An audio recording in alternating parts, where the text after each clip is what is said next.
I'm Paul Gatling with the Northwest Arkansas Business Journal. Company culture is a topic that is discussed a lot in today's business world, although it can be sometimes difficult to define. But joining me today to give a crack at it is Karen Armstrong. She's the Director of Talent Management at one of the most recognizable company names in the state, Arvest Bank. Karen, thanks for being here. Thank you so much.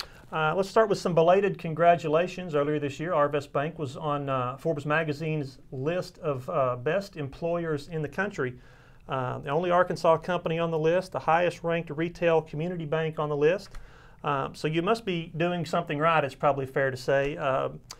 So about company culture, it has to be partly responsible. How did Arvest achieve that recognition on the Forbes list? Yeah, well, thank you. And of course, we're very appreciative and excited to be selected for that award, especially when there's so many great companies that are based here in Arkansas. So it certainly was a privilege for us.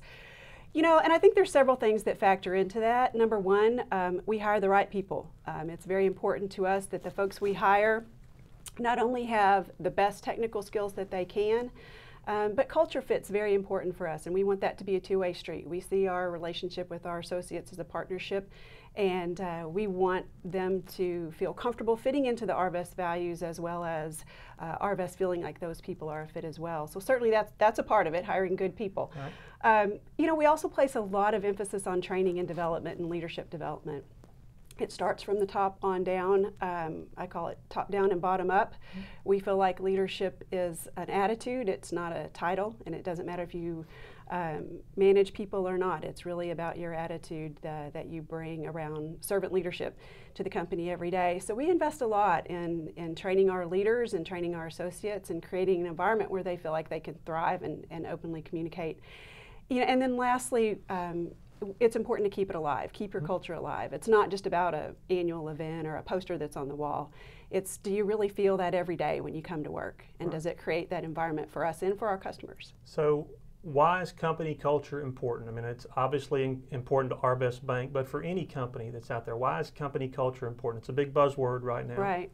Yeah, it absolutely is. You know, and the obvious and easy answer is that it makes recruiting a lot easier. So recruiting and retention certainly come a bit easier and faster to those companies that have that attractive culture. But it's much more than that. It's really around engagement. It's what happens after you begin working at that company, and how do you make that be an environment that cultivates ideas that their employees have. That's what drives the bottom line. And so, you know, you think about why is culture important. It's where people spend most of their time. It's where they create their relationships, and it's very important for those reasons. Right. And what do you see in company culture? I mean, what are the components of any company culture? I'm sure it's defined differently by different people and different companies.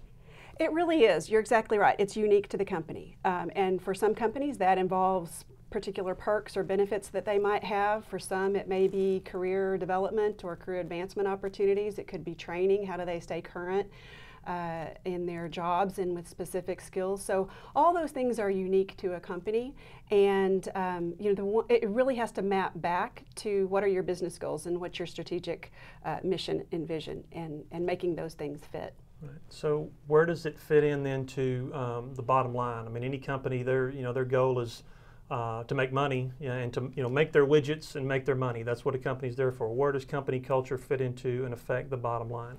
You know, there's a saying, you may have heard this, that a third of a company's employees have quit their job, but they still work for the company.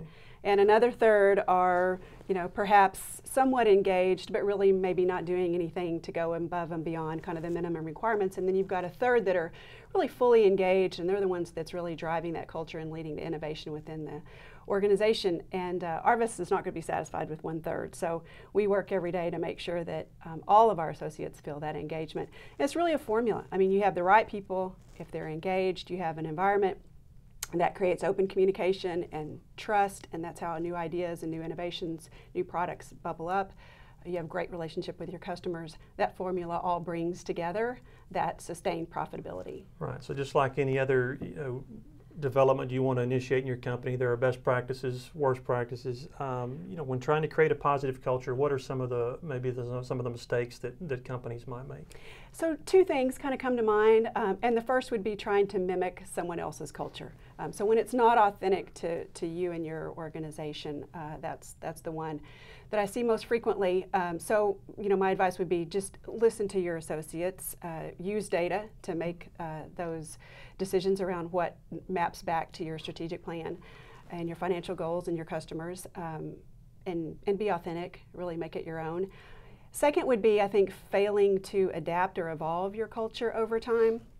And I'm not talking about changing your core, but just changing how some of those values may live out in the culture. So I'll give you an example. Work-life balance, of course, is very important to Arvest. And my first job, I didn't even have a computer. So working remotely or working from home was not a possibility. And so you think about how new technologies have really allowed something like a value of work-life balance, how that has played out differently in the workforce now. Almost impossible. Exactly. Yeah. So now, good or bad, we can work 24/7 from our mobile devices. So, but that's the way it adapts. It's still a core of who we are, and I think companies need to have a very solid core and not stray from that too often.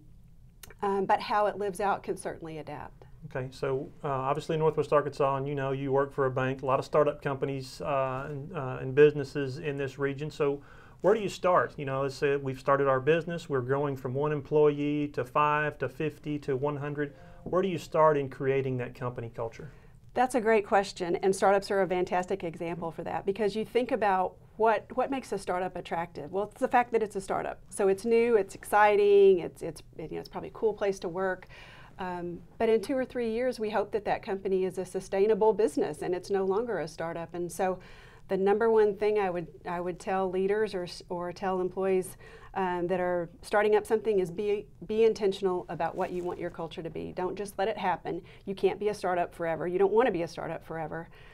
So be intentional about creating that culture. Where does corporate social responsibility fit into any kind of company culture? That seems to be growing in importance among employees. I think it is, and especially we hear that a lot, feedback from millennials, that it's very important to feel that they connect with the company more from a social perspective around initiatives that they may support. And so I feel like it's extremely important. It always has been to Arvest. We have our corporate initiatives that we support. Our mission is people helping people find financial solutions for life. We've just recently launched a video series on YouTube called People Helping People, and then the rest of that sentence is filled in with some type of passion that they're interested in the community. So could be coaching, volunteering, helping cancer survivors, something like that. And so we've really used that as an opportunity to showcase things that our associates are passionate about. If it's important to them, it's important to us. Right. And no matter what the business, there are lots of opportunities for community involvement in Northwest Arkansas. Absolutely. Right. And I think our customers expect it of a great business partner that they have in that community. Right. All right, Karen, well, appreciate you being here. Thanks for your insight. Appreciate it. Thank you. All right. And we thank you for watching. I'm Paul Gatling. We'll see you next time. Arkansas Electric Cooperative Corporation provides electric energy across 2/3 of Arkansas. This is an exciting time in our energy history, with incredible progress being made in renewable energy and storage technologies. As our energy portfolio continues to diversify, we'll maintain an all-the-above strategy to provide reliable and affordable electricity. Ever since the first light bulbs were placed in our members' homes, the electric cooperatives have been the solutions provider for our members, and we want to continue that well into the future.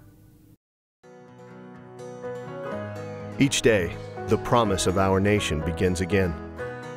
Arkansas and America, moving forward. I help make that promise a reality. It's not for everyone, but people everywhere depend on us. Oh, I love you too, sweetie. Trucking delivers, or everything stops. And that's what drives me.